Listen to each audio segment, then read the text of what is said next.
नमस्कार, news at 4 में आप सभी का स्वागत है। मैं हूं आपके साथ अनु सिंह। खबरों की शुरुआत करेंगे शिवपाल यादव के बागी तेवरों से। शिवपाल यादव के बागी तेवर के बीच सपा की मुश्किलें बढ़ी हुई हैं, हलचल भी लगातार बढ़ रही है। लखनऊ के पार्टी दफ्तर में अखिलेश और मुलायम सिंह यादव की बैठक, जहां सपा संरक्षक मुलायम सिंह यादव पार्टी दफ्तर पहुंचे हैं। अखिलेश यादव भी पार्टी दफ्तर में ही मौजूद हैं। मुलायम सिंह यादव और अखिलेश यादव के बीच बैठक जारी है। तो एक बड़ी खबर, जहां लखनऊ में पार्टी दफ्तर में अखिलेश यादव और मुलायम सिंह यादव के बीच बैठक हो रही है। शिवपाल के बागी तेवरों के बीच सपा में हलचल बढ़ गई है और अब लखनऊ में पार्टी दफ्तर पर यह बैठक चल रही है, जहां सपा संरक्षक मुलायम सिंह यादव पार्टी दफ्तर पहुंचे हैं। अखिलेश यादव पार्टी दफ्तर में ही मौजूद हैं और अब मुलायम सिंह यादव और अखिलेश यादव के बीच ये बैठक चल रही है। इससे पहले जहां मैनपुरी से भी तस्वीरें आई थी, वहां भी दोनों की मुलाकात हुई थी। कार्यकर्ताओं का उत्साह बढ़ाने के लिए कार्यक्रम रखा गया था, वहां कार्यकर्ताओं से चर्चा हुई। लेकिन अब पार्टी में जहां शिवपाल यादव के बागी तेवरों से हलचल बढ़ी है, इसी बाबत लखनऊ में ये एक और बैठक हो रही है। मुलायम सिंह यादव और अखिलेश यादव के बीच पार्टी दफ्तर में दोनों ही बड़े नेता मौजूद हैं। एक तरफ सपा अध्यक्ष अखिलेश यादव, दूसरी तरफ संरक्षक पार्टी के राष्ट्रीय अध्यक्ष अखिलेश यादव, देखिए वो भी अब पार्टी कार्यालय पहुंच रहे हैं। हालांकि मुलायम सिंह यादव थोड़ा पहले ही वो पार्टी कार्यालय पहुंच गए थे और अखिलेश यादव देखिए अब भीतर जा रहे हैं, पार्टी कार्यालय के भीतर जा रहे हैं। मुलायम सिंह यादव तकरीबन आधे घंटे से पार्टी कार्यालय के भीतर मौजूद हैं और अब अखिलेश यादव भी पार्टी कार्यालय पहुंच रहे हैं। तो जाहिर सी बात है, तमाम सारी जो बातें हैं, चाहे फिर कल जिस तरीके से मैनपुरी में जो पार्टी के कार्यकर्ता हैं उनको संबोधित किया था, वहां पर संवाद किया था, और उसके बाद लगातार जिस तरीके से अब खबरें आ रही हैं, तमाम सारे पार्टी के नेता नाराज़ बताए जा रहे हैं। खासतौर से अगर हम रामपुर की बात कर लें, सुल्तानपुर की बात कर लें, प्रयागराज की बात कर लें, तमाम ऐसे ज़िले हैं जहां पार्टी के लोग नाराज़ बताए जा रहे हैं। ऐसे में क्या रणनीति समाजवादी पार्टी की रहने वाली है, इस पर शायद खुद मुलायम सिंह यादव जो हैं वो कुछ चीज़ें ज़रूर अखिलेश यादव को उन्होंने कल मैनपुरी में भी कहा कार्यकर्ताओं के सामने, और आज भी जब ये मुलाकात हो रही है, ये बैठक हो रही है, तो इन सारे विषयों पर चर्चा ज़रूर होगी। क्योंकि अब बड़ा लक्ष्य है अगर समाजवादी पार्टी के सामने, तो वो मिशन 2024 है। और शायद इसीलिए आप देखिए ये तस्वीरें पार्टी कार्यालय के भीतर जब अखिलेश यादव पहुंच रहे हैं, जहां पर मुलायम सिंह यादव पहले से ही मौजूद है। हालांकि पार्टी के कार्यकर्ता ज़्यादा मौजूद नहीं है, बहुत कम संख्या में, लिमिटेड संख्या में जो है वो पार्टी के कार्यकर्ता जो है वो मौजूद हैं। लेकिन यहाँ पर आप देखिए अब अखिलेश यादव भी पहुंच गए हैं और मुलायम सिंह यादव पहले से ही मौजूद है। तो जाहिर सी बात है, इस वक्त जो हालात हैं खासतौर से पार्टी में, तमाम सारी चीज़ों को लेकर उस पर चर्चा ज़रूर होगी। कैमरा वीरेन के साथ अनुभव शुक्ला, एपी गंगा, लखनऊ। तो सनु शुक्ला की रिपोर्ट आपने देखी, जहां अखिलेश यादव और मुलायम सिंह यादव अब दोनों पार्टी कार्यालय पर बैठक कर रहे हैं, बातचीत हो रही है। जहां सिर्फ शिवपाल यादव तक ही जो संकट है वो सिमटा हुआ नहीं है, बल्कि कई और नेताओं की नाराजगी भी समाजवादी पार्टी के भीतर नजर आ रही है। और इस पूरे संकट पर इस वक्त अखिलेश यादव और मुलायम सिंह यादव की चर्चा हो रही है। जहां चुनावों के बाद विधानसभा चुनावों में सीटें बढ़ी, वोट प्रतिशत भी बढ़ा, लेकिन एमएलसी चुनावों में खाली हाथ अखिलेश यादव रह गए। और उसके बाद अब पार्टी कार्यकर्ताओं को और नेताओं से बातचीत का सिलसिला जारी है। लेकिन इस बीच शिवपाल यादव, जो कि लगातार नाराज बताए जा रहे हैं, बीजेपी के बड़े नेताओं से मुलाकात कर रहे हैं। ऐसे में कयास ये लगाए जा रहे हैं कि शिवपाल कभी भी बीजेपी का दामन भी थाम सकते हैं। और चलिए और ज्यादा जानकारी लेकर अनुभव शुक्ला हमारे संवाददाता जुड़ चुके हैं। अनुभव, सबसे पहले बताएं कि कुछ रोज पहले की मुलाकात मुलायम सिंह यादव और अखिलेश यादव की हुई, ऐसे में आज ये जो बैठक हो रही है, इसके क्या मायने हैं? हाँ देखिए, बिल्कुल कल ही अभी अंबेडकर जयंती के दिन मैनपुरी में एक पूरा कार्यक्रम रखा गया था, संवाद कार्यक्रम, कार्यकर्ताओं के साथ बातचीत होनी थी। लेकिन हम आपको अगर तस्वीरें दिखाएं तो आप ये देखिए पार्टी कार्यालय, और तकरीबन अब से 40 मिनट पहले जो है वो मुलायम सिंह यादव यहाँ पहुँचे, पार्टी के संरक्षक हैं, और हम भी भीतर गए हैं। तब वहाँ पर 4 या 6 कार्यकर्ता ही मौजूद थे और मुलायम सिंह यादव सबसे पूछ रहे थे, उनके बारे में पूछ रहे थे, वो उनके स्वास्थ्य के बारे में जान रहे थे, और साथ ही साथ पार्टी में क्या कुछ चल रहा है इसको लेकर भी चर्चा कर रहे थे। हम भी वहाँ पर मौजूद रहे। उसका जब हम बाहर निकले तभी देखा कि अखिलेश यादव का जो काफिला है वो भी यहाँ पर कॉन्वॉय पहुँचा है और हम यहाँ मौजूद थे। हमने बात करने की भी कोशिश की, लेकिन फिलहाल अखिलेश यादव ने हाथ हिलाकर मना कर दिया, उन्होंने कोई बात नहीं की। पर ये काफ़ी महत्वपूर्ण हो जाता है। देखिए, कल भी साथ में थे, मुलायम सिंह यादव भी थे, अखिलेश यादव भी थे, और वहाँ पर तमाम सारी बातों पर चर्चा हुई। पर और आज अगर वो बैठक कर रहे हैं पार्टी कार्यालय में और ज़्यादा कार्यकर्ता यहाँ नहीं है, ये ज़रूर है कि अभी थोड़ी देर पहले जो आजमगढ़ में जो अभी एमएलसी के चुनाव हुए और पार्टी के जो उम्मीदवार थे गुड्डू, वो यहाँ ज़रूर पहुँचे हैं और हमने उनसे पूछा कि क्या आपको बुलाया गया, तो उनका नहीं बुलाया नहीं गया है, लेकिन वो अपनी तरफ से एक रिपोर्ट लेकर आए हैं और हो सकता है कि वो रिपोर्ट भी वो वहाँ पर रखें। पर ये ज़रूर है कि जिस तरह से खबरें लगातार आ रही हैं, पहले आप देखिए शिवपाल यादव की तरफ से तमाम संकेत दिए गए, जिस तरीके से उनकी नाराज़गी की खबरें आई, और फिर कल अंबेडकर जयंती के दिन शिवपाल यादव जिस तरीके से कह रहे हैं सिविल कोड ऑफ कंडक्ट लागू करने के लिए कह रहे हैं कि ज़रूरत पड़ी तो वो आंदोलन करेंगे, उनकी पार्टी के लोग आंदोलन करेंगे। ऐसे में ये कई सारी चीज़ें हैं। फिर आप रामपुर की बात कर लीजिए, आजम खां के जो मीडिया प्रभारी हैं उन्होंने जो बयान दिया, उसका असर इम्पैक्ट क्या हुआ कि सुल्तानपुर में पार्टी के तमाम नेता चिट्ठी लिख लिख कर पार्टी छोड़ रहे हैं। इसी तरह प्रयागराज में आप देख लीजिए, वहाँ पर ऋचा सिंह जो खुद चुनाव लड़ी और छात्र नेता हैं, उन्होंने भी अपना फेसबुक पर दर्द बयान किया। तो क्या स्थिति है, क्या सारी चीज़ें हैं, कैसे इन सारी चीज़ों को ठीक किया जाए, ये सबसे बड़ा इशू हो सकता है। हम कह रहे हैं जो बातचीत हो रही है, भीतर तकरीबन 15 मिनट हो गए हैं बातचीत को, और ये एक इशू हो सकता है, ये एक मुद्दा हो सकता है बातचीत का। लेकिन फ़िलहाल कोई ज़्यादा कार्यकर्ता भीतर मौजूद नहीं है, ये हम बार बार कह रहे हैं। क्यों? क्योंकि हम खुद अभी भीतर गए थे, मिलकर आए हैं। मुलायम सिंह यादव वहाँ पर हैं और कुछ कार्यकर्ता जो हैं वो मौजूद थे। अरविंद सिंह जो एमएलसी हैं वो वहाँ पर उनके साथ में मौजूद थे और वो नेताजी हाल चाल पूछ रहे थे। जो कार्यकर्ता मिल रहे थे, पूछ रहे थे, हाल चाल पूछ रहे थे, क्या कुछ चल रहा है, इन सारी चीज़ों को पूछ रहे थे। ये तमाम चीजें पूछी गई। अनुभव, आप इस बैठक पर लगातार नजर बनाए रखिएगा, आपसे अपडेट लेते रहेंगे। फिलहाल के लिए शुक्रिया। चुनाव परिणाम आने के बाद से लगातार सपा की मुश्किलें बढ़ती जा रही हैं, क्योंकि पहले सहयोगी दलों ने तेवर दिखाने शुरू किए, तो वहीं अब एक बार फिर से समाजवादी पार्टी के नेताओं के बगावती सुर सुनाई दे रहे हैं। इसी बीच सपा के राज्यसभा सांसद सुखराम सिंह यादव ने सीएम योगी से मुलाकात की है, जिसके बाद उन्होंने बगावती रुख अपना लिया है। सुखराम सिंह यादव ने अखिलेश यादव पर बड़ा हमला बोला। उन्होंने आरोप लगाया कि अखिलेश यादव के पास मुझसे मिलने का वक्त नहीं है और मेरे पास भी अब उनसे मिलने का समय नहीं है। उन्होंने दावा किया कि आजम खां के साथ जैसा व्यवहार पार्टी को करना चाहिए था वो नहीं किया गया। तो ये नाराजगी सुखराम यादव ने अपनी जाहिर की है, सीएम योगी से मुलाकात की है और उसके बाद ये बयान दिया है कि अखिलेश यादव को मिलने का समय नहीं है और अब मेरे पास भी उनसे मिलने का समय नहीं है। और साथ ही आजम खां को लेकर भी कहा कि पार्टी का व्यवहार जैसा करना चाहिए था वो नहीं है। समाजवादी पार्टी के राज्यसभा सांसद सुखराम सिंह यादव इन दोनों मुलाकात कर रहे हैं। शिष्टाचार भेंट सबसे पहले प्रधानमंत्री नरेंद्र मोदी से की और उसके बाद मुख्यमंत्री योगी आदित्यनाथ से भी परिवार के साथ मिले हैं। समाजवादी पार्टी में इन दोनों कुछ ठीक ठाक नहीं चल रहा है, क्या हो रहा है और क्या सोच रहे हैं सुखराम सिंह यादव, उनसे बात करते हैं। सुखराम जी, सबसे पहला सवाल तो आपसे ये कि आप प्रधानमंत्री से मिले, मुख्यमंत्री से मिले, बातचीत क्या हुई वहाँ पर? देखिए, हमारे देश के प्रधानमंत्री मोदी जी से और मुख्यमंत्री योगी जी से दोनों से हमारी भेंट हुई है, अलग अलग दिनों में भेंट हुई है और दोनों से भेंट में दौरान मैंने महसूस किया कि अभूतपूर्व क्षमता वाले व्यक्ति हैं दोनों अपनी अपनी जगह। देश की तरह देखें तो मोदी जी हैं और प्रदेश में योगी जी है, कोई इनका जोड़ नहीं है। मुझे कहने में कोई संकोच नहीं, समाजवादी पार्टी का हूँ। कोई कहे कि समाजवादी पार्टी हो गई, आप तारीफ करते हो, तो इस समय योगी और मोदी न समाजवादी पार्टी भारतीय जनता पार्टी मतलब नहीं है। योगी देश के प्रदेश के हमारे मुख्यमंत्री हैं और मोदी जी पूरे देश के प्रधानमंत्री हैं। समाजवादी पार्टी में इन दोनों कुछ ठीक नहीं चल रहा है। आप लोगों को बहुत सारे ऐसे लोग हैं जो बातें कर रहे हैं, आजम खान के समर्थक हैं, वो अखिलेश यादव पर नाराज़गी व्यक्त कर रहे हैं। आप किस तरह से देखते हैं? नहीं, कहीं ना कहीं तो बात जायज़ है। जिस प्रकार से आजम खां के साथ एक पार्टी की लीडरशिप को होना चाहिए था, मैं समझता हूँ उसमें कहीं ना कहीं कमियां रही हैं। और जब कोई व्यक्ति एक पार्टी के लिए जी जान लगाता है तो उसके लिए अगर उस प्रकार से सहयोग नहीं मिलता है तो तकलीफ होती है।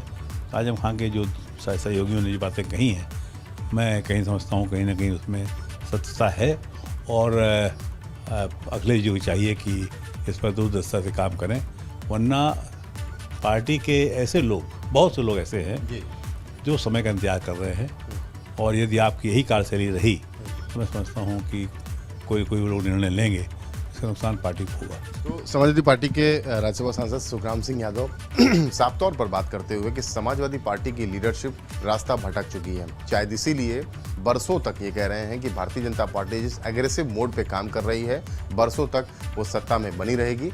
समाजवादी पार्टी को काफ़ी ज़्यादा मुश्किलों का सामना करना पड़ रहा है और जब इस तरह से वरिष्ठ नेता समाजवादी पार्टी के लीडरशिप पर सवाल उठा रहे हैं तो समाजवादी पार्टी को गहन मंथन की जरूरत जरूर है। कानपुर से कैमरामैन पंकज निगम के साथ रतीश त्रिवेदी, एबीपी गंगा। तो सपा में मचे घमासान के बीच लगातार राष्ट्रीय नेतृत्व पर सवाल उठ रहे हैं। ऐसे में सपा विधायक इरफान सोलंकी ने सवाल उठाने वाले सपा नेताओं को अवसरवादी करार दिया है। समाजवादी पार्टी में इन दिनों कुछ ठीक नहीं चल रहा है। धड़ाधड़ नेता सामने आ रहे हैं और राष्ट्रीय नेतृत्व पर सवाल उठा रहे हैं। ऐसे में कानपुर से सीसामऊ समाजवादी विधायक इरफान सोलंकी हमारे साथ हैं। उनसे बात करते हैं कि समाजवादी पार्टी में किसकी बुरी नज़र समाजवादी पार्टी को लग गई है। इरफान जी, समाजवादी पार्टी के तमाम नेता समर्थक आ रहे हैं और आरोप लगा रहे हैं कि जो राष्ट्रीय नेतृत्व है वो अवहेलना कर रहा है या अनदेखी कर रहा है अपने कार्यकर्ताओं और बड़े बड़े नेताओं की। देखिए, सबसे पहले तो मैं आपके चैनल से ही बता दूं, हम समाजवादी पार्टी एक परिवार की तरह है। समय समय पे हर परिवार पे संकट भी आता है और अच्छे दिन भी आते हैं। तो ये समय है वो अवसरवादियों को देखने का। ये अवसरवादी कौन है? ये अवसरवादी लोग कौन हैं? ये अवसरवादी वो होते हैं जो हर चीज़ खुद अपने लिए चाहते हैं। ये वो लोग होते हैं जो समाज को बांटने का काम करते हैं। आजम खान के समर्थक ऐसे क्यों नाराज हो गए हैं और क्यों वो आपकी पार्टी के पर लगातार हमले कर रहे हैं, नाराज हो रहे हैं? अब तो इस्तीफे भी देने लगे हैं और कह रहे हैं कि जो मुस्लिम नेता हैं उनकी अनदेखी होती है। नहीं, मैं भी मुसलमान हूँ अल्हम्दुलिल्लाह, और मैं भी इसी कानपुर से 6 बार से विधायक हूँ। समाजवादी पार्टी में हिंदू मुसलमान की कोई बात ही नहीं है। और अखिलेश यादव जी, माफ़ करिए, आजम खान साहब समाजवादी पार्टी के नेता। कभी आजम खान साहब ने, कभी अब्दुल्ला साहब ने कुछ कहा? नहीं कहा। उन्होंने तो कभी नहीं कहा कि अखिलेश जी मेरा अपमान कर रहे हैं या मेरे साथ नहीं कर रहे हैं। इरफान सोलंकी साफ तौर पर बचाव करते हुए और कह रहे हैं कि वो खुद मुसलमान हैं और ये बात करना कि समाजवादी पार्टी में मुस्लिमों की नहीं सुनी जा रही है और उनकी उपेक्षा की जा रही है, ये सरासर गलत है। वो समाजवादी हैं और समाजवादी पार्टी के हर नेता का ख्याल राष्ट्रीय अध्यक्ष की तरफ से, पार्टी लीडरशिप की तरफ से रखा जा रहा है। कानपुर से कैमरामैन पंकज निगम के साथ रतीश त्रिवेदी, एबीपी गंगा। तो अब देखना होगा अखिलेश यादव इन बगावती सिरों पर क्या कुछ फैसला लेते हैं और क्या इसका हल निकालते हैं। खबरों में आगे बढ़ते हैं। 3 दिन के यूपी दौरे पर उपराष्ट्रपति वेंकैया नायडू हैं। रामनगरी अयोध्या में उपराष्ट्रपति वेंकैया नायडू पहुंचे, जहां हनुमानगढ़ी में वैदिक मंत्रोच्चारण के साथ उन्होंने पूजा अर्चना की। पगड़ी और गदा देकर वेंकैया नायडू का सम्मान किया।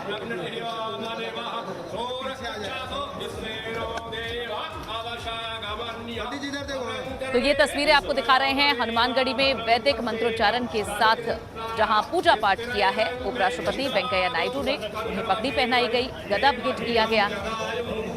इस दौरान की तस्वीरें। 3 दिनों का यूपी दौरा है उपराष्ट्रपति का।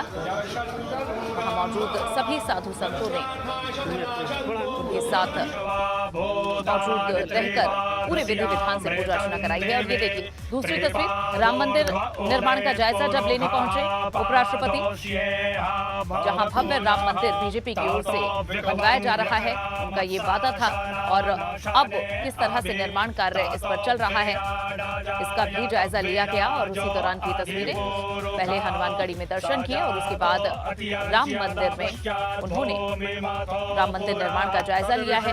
रामलला के दर्शन भी किए।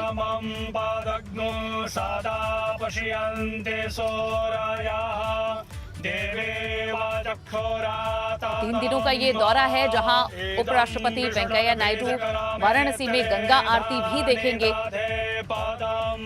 और फिलहाल ये तस्वीरें हनुमानगढ़ी और राम मंदिर की, जब राम मंदिर निर्माण का उन्होंने जायजा लिया और पूजा पाठ भी की।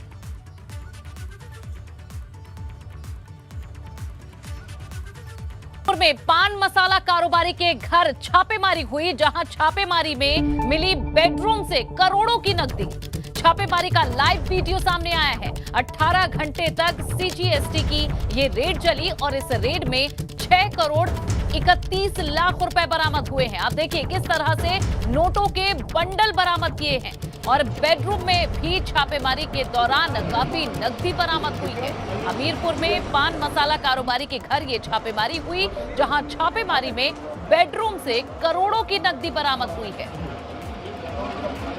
तो ये तस्वीरें भी आप देखिए, हमीरपुर में सीजीएसटी रेड के दौरान पान मसाला कारोबारी के घर छापेमारी के दौरान का ये लाइव वीडियो है, जहां छापेमारी के दौरान घर के अंदर रुपयों की गिनती हो रही है। सीजीएसटी के अधिकारी करोड़ों रुपए की मशीनों से गिनते हुए दिख रहे हैं इस वीडियो में। पान मसाला व्यापारी के घर पर लगभग 18 घंटे तक ये रेड पड़ी है और इस रेड के बाद 6 करोड़ 31 लाख से ज्यादा की रकम मिली है।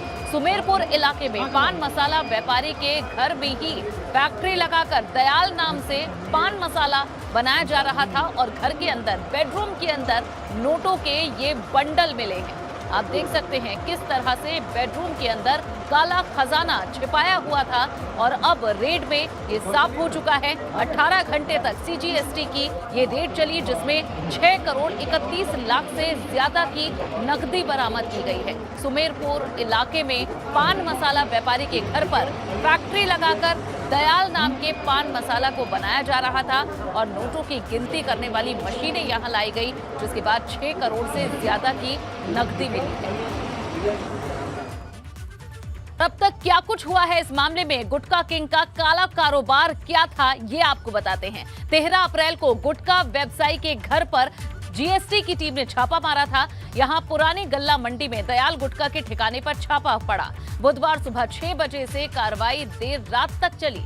जीएसटी टीम को करोड़ों की नकदी और सोना यहां से मिला। देर रात एसबीआई के अधिकारी नोट गिनने के लिए यहां बुलाए गए। एसबीआई के अधिकारी नोट गिनने की 3 मशीनें अपने साथ लेकर पहुंचे थे। जीएसटी टीम को तकरीबन 7 करोड़ की नकदी यहां से मिली है।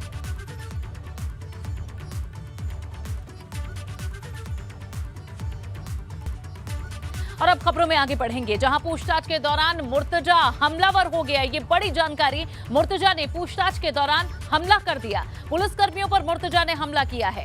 प्लास्टर वाले हाथ से पुलिस वाले को कोहनी मारी। इंस्पेक्टर पर मुर्तजा ने यह हमला किया है। जहां जानकारी ये है कि पूछताछ लगातार टीम कर रही है और पूछताछ के दौरान मुर्तजा हमलावर हो गया। उसने इस दौरान हमला किया, पुलिसकर्मी पर कोहनी मारी। प्लास्टर वाले हाथ से पुलिस वाले को कोहनी मारी है और इंस्पेक्टर पर मुर्तजा ने यह हमला किया है, जिसके बाद अब आगे की पूछताछ में एहतियात बरते जा रहे हैं। एक हाथ में मुर्तजा की प्लास्टर है और इसी प्लास्टर वाले हाथ से कोहनी मारी उसने पुलिसकर्मी को, जो पूछताछ में शामिल था।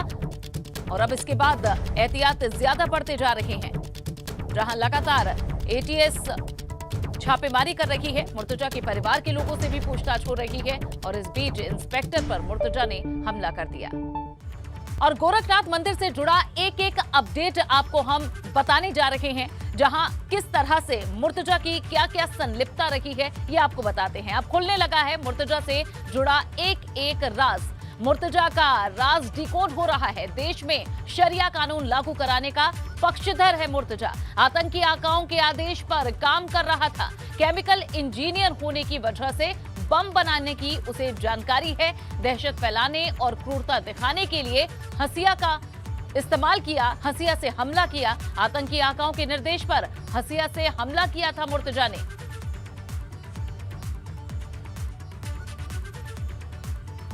और बढ़ते हैं आगे, खबर आगरा की, जहां युवती को भगाने के मामले में बवाल हो गया। दूसरे समुदाय के आरोपी युवक के घर में आग लगा दी गई। नाराज भीड़ ने आरोपी युवक के घर आग लगा दी। 2 घरों और दुकान में नाराज भीड़ ने आग लगाई। जिम संचालक साजिद के घर और दुकानों में आग लगाई गई। मौके पर एसएसपी और अन्य अधिकारी फिलहाल मौजूद हैं। जानकारी है कि बवाल के बाद आसपास की दुकानें बंद कर दी गई। बवाल के बाद इलाके में तनाव बढ़ता दिख रहा है। सिकंदरा थाना इलाके के रुनक्ता कस्बे का ये मामला है, जहां तनाव को देखते हुए अब इलाके में फोर्स भी भेजी जा रही है। और आगरा बवाल के ये अपडेट भी आप जान लीजिए, जहां आगरा में एक युवती को भगाने का ये मामला है। दूसरे समुदाय के युवक पर आरोप लगा, जिसके बाद नाराज भीड़ ने आरोपी युवक के घर में आग लगा दी। 2 घरों और दुकान में नाराज भीड़ ने आग लगा दी, जिसके बाद जिम संचालक साजिद के घर और दुकान में ये आग लगी है। और मौके पर एसएसपी और अन्य अधिकारी भी फिलहाल मौजूद है, क्योंकि स्थिति तनाव की है। बवाल के बाद आसपास की दुकानें भी बंद हो गई। लड़की बरामद कर दी गई है, लेकिन आरोपी अभी भी फरार है। और चलिए इसी के साथ खबरों में फिलहाल के लिए बस इतना ही, रुकेंगे एक छोटे से ब्रेक के लिए।